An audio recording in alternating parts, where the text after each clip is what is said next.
Biggest of them, the super category Col de la Madeleine, which is where the action started.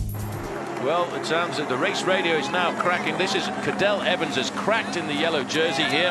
Now, this is a massive surprise. His team has done a great job for him this afternoon, and he has faltered. But there are still a lot of riders left in that group, and Evans cannot follow.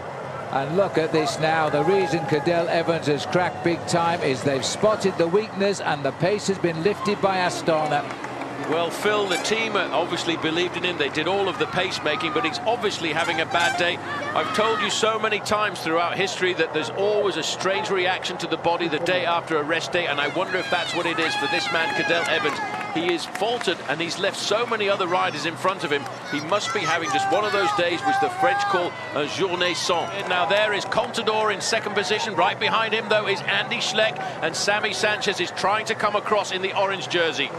The only man that Contador is said to fear is right on his back wheel, the white jersey of Andy Schleck.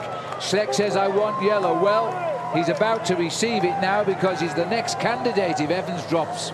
Well, that's the important thing to note. He started the day 20 seconds adrift at Andy Schleck, and he looks comfortable here on the wheel of Alberto Contador, who's now starting to get that climbing style of his.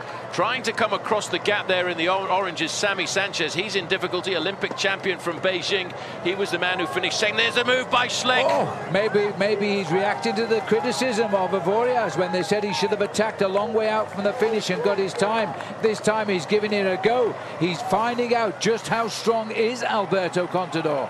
Well, the fact that the final 750 metres are actually uphill could be to the advantage of these three chasers. We are looking, after all, Phil, at the two strongest men in the Tour de France in first and second place in this group, and they know just exactly how to time their effort.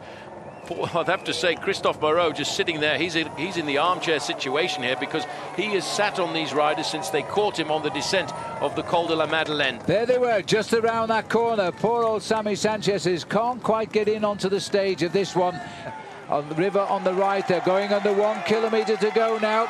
They can't afford to wait too long because it's not an easy kilometre as they turn right and start the climb, and then at 1 kilometre to go. It's going to be close. 10 seconds is all it is as Andy Schleck goes around the corner. If this road would straight, there they are, they're straight in front of them.